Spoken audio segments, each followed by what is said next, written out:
Bangladesh was crawling back to normalcy with limited internet and office hours on Wednesday after more than a week of chaos over student protests involving government job quotas.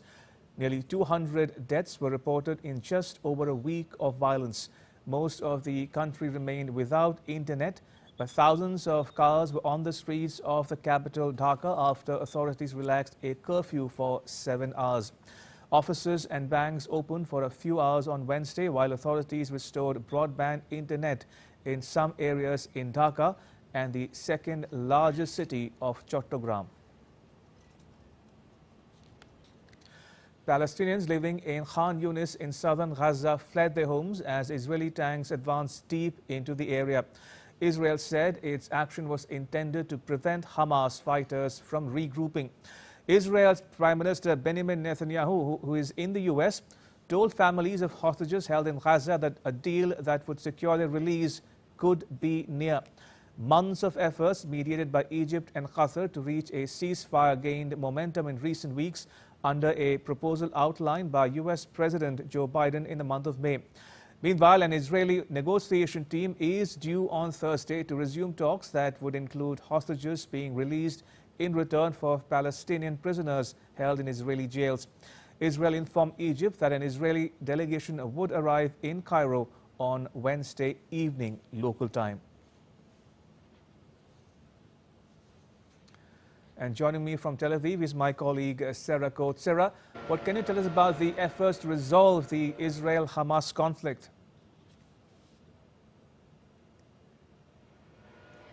Good afternoon. Well, you did mention there this senior Israeli delegation heading to Cairo a little later today amid reports that one of the things that this delegation will really be discussing with these key mediators is the presence of Israeli troops on the so-called Philadelphia corridor, that is near that border between Israel and Egypt. This has been a major sticking point in these negotiations up until now, and we are hearing that this is something that will be discussed. Now it comes as the Israeli Prime Minister Benjamin Netanyahu has said over the past couple of days that conditions for the release of these remaining hostages being kept in Gaza are ripening, but there is a lot of concern here on the ground and also among this delegation that's actually travelled with him to Washington. A number of hostages that have recently been released, also family members urging Netanyahu not to make that congressional address later today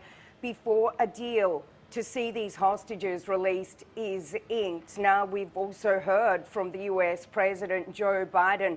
He issued a message late Tuesday night coming out to say that he will use his remaining 6 months in office to end this war, saying we're on the verge of getting there. So certainly a lot of pressure coming from the international community and a lot of pressure here at home to see a ceasefire and see a hostage release deal. But certainly there is not a lot of optimism. Sarah, as you say, while Netanyahu is visiting the U.S., is Israel continuing military operations in Gaza?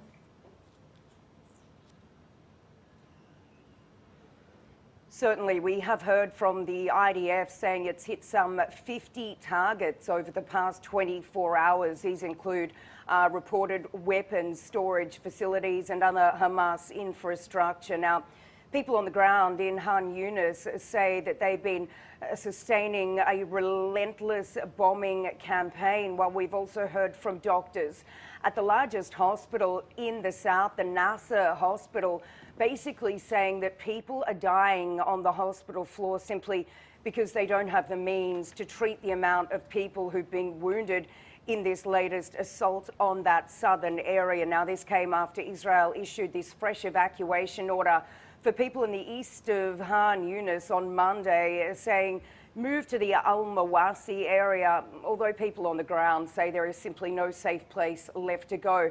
They say that this area is already very, very overcrowded. So it's certainly, according to reports, a very dire situation on the ground, and one that many international players are really hoping will be resolved very soon. Sarah, thank you very much. Appreciate it. Sarah Coates there reporting from Tel Aviv.